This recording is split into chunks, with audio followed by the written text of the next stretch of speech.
Hello, welcome to our science classroom. Today we are going to learn lesson number 7, metals and non-metals, standard 8th, science, general science. Okay, in this video number 2 we have to learn here chemical properties of metals and non-metals. Okay, तर मित्रांनो तुमच्या सर्वांचं स्वागत. माझ्या राजकुमार तिरभाने या YouTube चॅनलला आपणा सर्वांचं पुन्हा स्वागत करतो आहे. जर आपण माझं चॅनल सबस्क्राईब केलं नसेल तर आपण करावं, जेणेकरून आपल्याला नवनवीन व्हिडिओज बघायला मिळेल. तर या व्हिडिओमध्ये आपण केमिकल प्रॉपर्टीज ऑफ मेटल्स याबद्दल आपण अभ्यास करणार आहोत.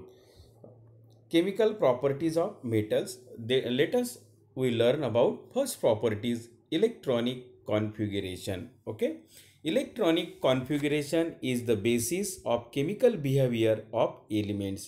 आपल्याला माहिती आहे की मूलद्रव्यांचं रासायनिक जे बिहेवियर असते, वर्तणूक असते, ते इलेक्ट्रॉनिक संरचनेवरून आपण समजू शकतोय. Majority of metals have up to 3 electrons in their outermost shell. आपण पाहतो आहे की मेटल्स जे आहे त्यांचं इलेक्ट्रॉनिक कॉन्फिगरेशन जे आहे ते लास्ट ऑर्बिटमध्ये त्यांच्या 3 इलेक्ट्रॉन्स असतात. Look at here sodium. We take sodium metal. In sodium metal there are 11 electrons and we can distribute these electrons according to their orbit. In first orbit there is 2 electron, in second orbit 8 electron, 2 and 8 10 electrons, and total last orbit means KLM orbit 1 electron.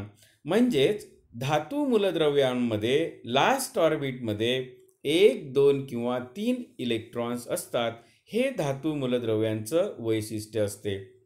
त्यांचं जे electronic configuration असते, last ऑर्बिटमध्ये 1 electron असतात आणि त्यामुळं हे मूलद्रव्य electron यांचं जे बिहेवियर आहे हे इट टेंड टू लूज इलेक्ट्रॉन, आणि म्हणून हे इलेक्ट्रॉन लूज करतात, इलेक्ट्रॉन गमावतात.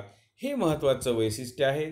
त्यानंतर सोडियम मेटल, नंतर बघा या ठिकाणी magnesium metal. Total number of atomic number आहे 12 आहे आणि यांचं इलेक्ट्रॉनिक कॉन्फिगरेशन होईल 282.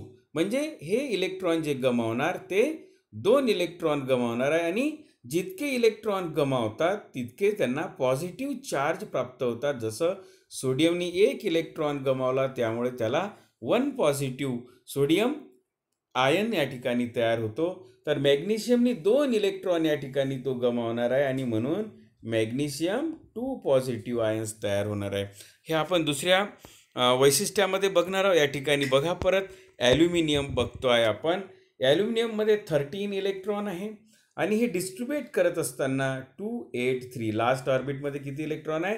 3 इलेक्ट्रॉन आहे. म्हणजे यांचं जे इलेक्ट्रॉनिक कॉन्फिगरेशन असते मेटलचं ते 1, 2 और 3 इलेक्ट्रॉन्स असतात लास्ट ऑर्बिटमध्ये. Then we learn about second character आहे यांचं formation of ions. Formation of ions, यांच्या आयन्सचे निर्माण कशा पद्धतीनं होतं ते आपण बघूया. Metals have a tendency to lose their valence electron to form positively charged ions, that is called cations. हे आपण लक्षात घ्यायचं आहे. पॉझिटिव्हली चार्ज आयन्स म्हणजेच कॅटायन. आणि मेटलमध्ये एक वैशिष्ट्य असते मेटलचं की they have tendency to lose their valence electron. Valence electron म्हणजे लास्ट ऑर्बिटमध्ये जे इलेक्ट्रॉन्स असतात that is called valence electron. Look at here sodium 281. म्हणजे सोडियममध्ये व्हॅलेन्स इलेक्ट्रॉन किती आहे? 1 आहे, आणि म्हणून सोडियम 1 इलेक्ट्रॉन गमावणार आणि म्हणून सोडियम पॉझिटिव्ह आयन म्हणजेच कॅटायन तयार होणार आहे. 1 इलेक्ट्रॉन त्यांनी गमावला आहे आणि अशा पद्धतीनं 2 आणि 8 ऑक्टेट लास्ट ऑर्बिटमध्ये आता या सोडियम आयनच्या ऑक्टेट तयार झालेलं आहे. निष्क्रिय मूलद्रव्य चं इलेक्ट्रॉनिक कॉन्फिगरेशन तयार झालेलं आहे. त्याच पद्धतीनं 1 सोडियम आयन या ठिकाणी तयार होतो. मॅग्नेशियममध्ये लास्ट ऑर्बिटमध्ये म्हणजे व्हॅलेन्स शेल म्हणजेच लास्ट ऑर्बिटमध्ये 2 इलेक्ट्रॉन्स आहे आणि म्हणून हा 2 इलेक्ट्रॉन लूज करणार, 2 इलेक्ट्रॉन गमावणार, म्हणून या ठिकाणी बघा मॅग्नेशियमवर 2 पॉझिटिव्ह 2 कॅटायन्स या ठिकाणी आपल्याला दिसते आहे. ओके. त्यानंतर मित्रांनो किती ॲल्युमिनियममध्ये बघूया आपण. ॲल्युमिनियम लास्ट ऑर्बिटमध्ये 3 इलेक्ट्रॉन्स आहे, कारण ॲल्युमिनियममध्ये टोटल इलेक्ट्रॉन किती आहे? 13 आहे. ओके. ॲल्युमिनियममध्ये 13 इलेक्ट्रॉन आहे आणि त्यामुळं इलेक्ट्रॉनिक कॉन्फिगरेशन राहणार आहे 283 आणि हे 3 इलेक्ट्रॉन तो लूज करणार आहे, गमावणार आहे. ओके. कारण त्यांची टेंडन्सी असते मेटलची की ते व्हॅलेन्स इलेक्ट्रॉन काय करतात? गमावत असतात आणि जनरली यांच्या व्हॅलेन्स इलेक्ट्रॉनमध्ये म्हणजे लास्ट ऑर्बिटमध्ये 1, 2 किंवा 3 इलेक्ट्रॉन्स असतात आणि म्हणून ॲल्युमिनियम 3 पॉझिटिव्ह आयन तयार होणार आहे, ज्याला कॅटायन म्हणतो आपण. ओके. या पद्धतीनं 3 कॅटायन्स ॲल्युमिनियम आयन्स तयार होतात आणि 3 इलेक्ट्रॉन तो लूज करणार आहे. हे झालं मेटलचं वैशिष्ट्य. पहिलं वैशिष्ट्य पाहिलं आपण इलेक्ट्रॉनिक कॉन्फिगरेशन. दुसरं बघतोय आपण फॉर्मेशन ऑफ आयन्स म्हणजे पॉझिटिव्ह आयन्स तयार होतात.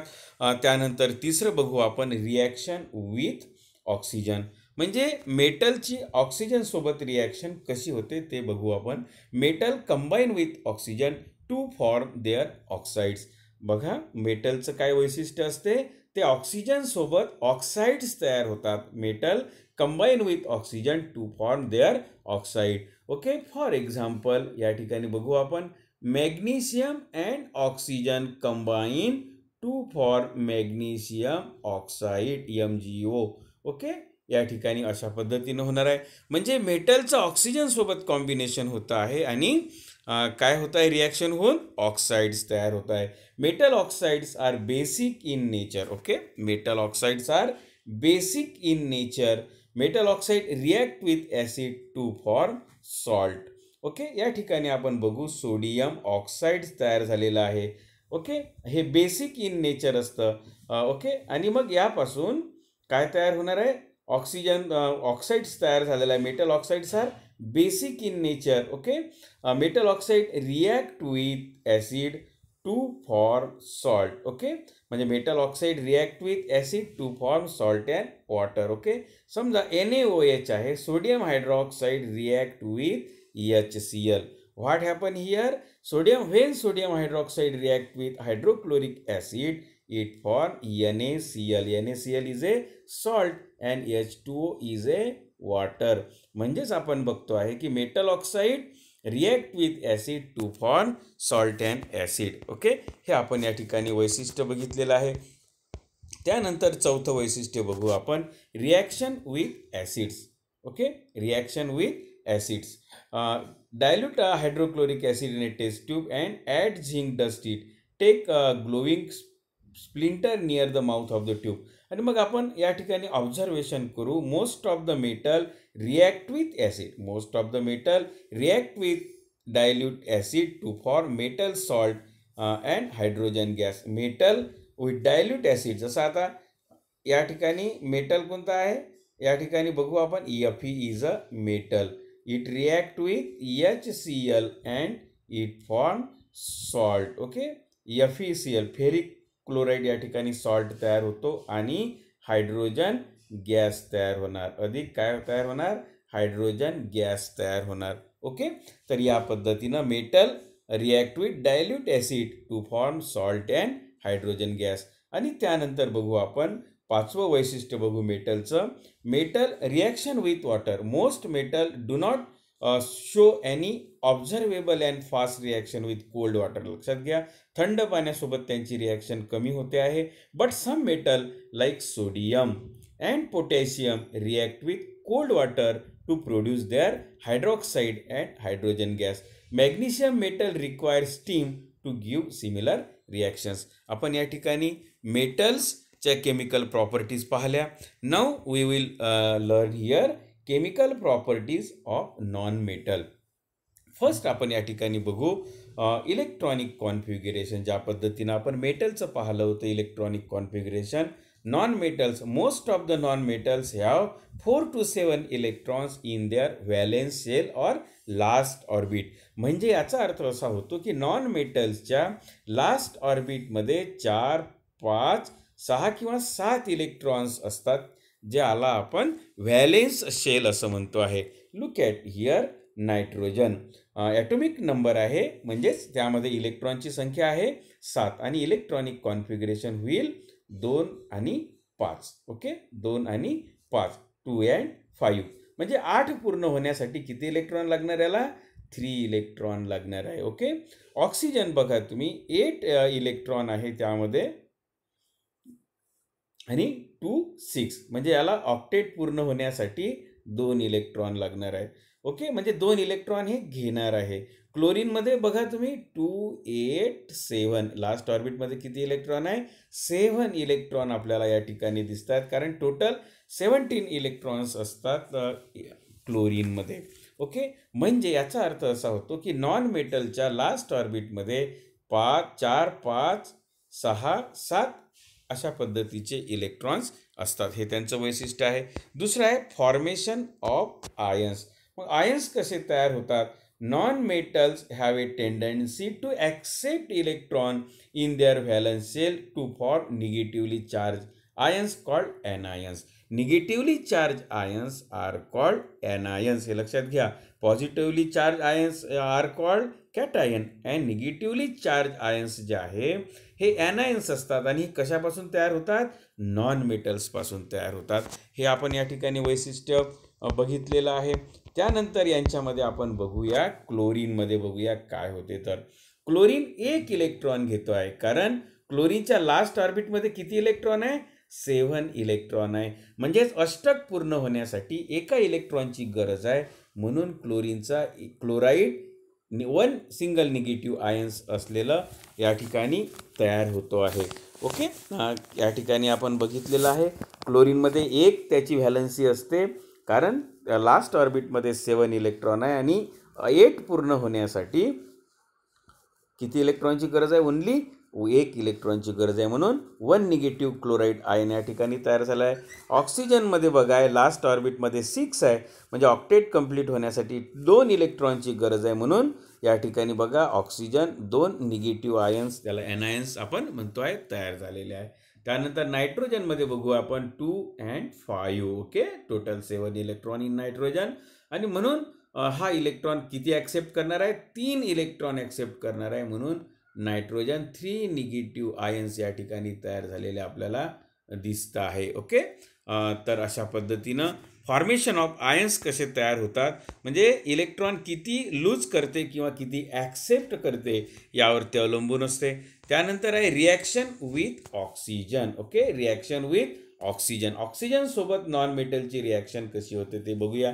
Non metal combine with oxygen to form their oxide. Non metal combine with oxygen to form non-metal oxide. The oxides of non-metal are acidic in nature. The oxides of non-metals are acidic in nature. They react with bases to form soluble salt. या ठिकाणी बघा carbon आहे, या ठिकाणी carbon react with oxygen. Carbon ते symbol C. Carbon react with oxygen to form carbon dioxide. Okay, to form carbon dioxide. Okay, म्हणजे base तयार होता या ठिकाणी. नंतर हे जे कार्बन डायऑक्साईड आहे, सोडियम म्हणजे हे react with this oxide, react with bases to form soluble salt. या ठिकाणी बघा carbon dioxide react with base sodium hydroxide, NaOH means sodium hydroxide, to form soluble salt. या ठिकाणी सोडियम कार्बोनेट Na2CO3. ओके, हा salt आहे, soluble salt and water आपण बघतो आहे. Na2CO3 म्हणजे washing soda. Okay, the oxides of non metal react with water to form acid. बघा या ठिकाणी कार्बन डायऑक्साईड प्लस वॉटर, म्हणजे carbon dioxide is a oxide of carbon, react with water to form H2CO3 म्हणजे carbonic acid. त्याच पद्धतीनं sulphur dioxide, when sulphur react with oxygen to form sulphur dioxide and sulphur dioxide react with water to form sulphurous acid. Okay, हे आपण या ठिकाणी बघितलेलं आहे.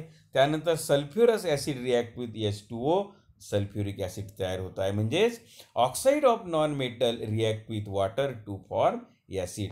हे आपण या ठिकाणी बघितलेलं आहे. चौथं जे यांचं वैशिष्ट्य आहे नॉन मेटलचं, non metal do not react with dilute acid. Non metal do not react with dilute acid हे आपण या ठिकाणी बघितलेलं आहे. ओके.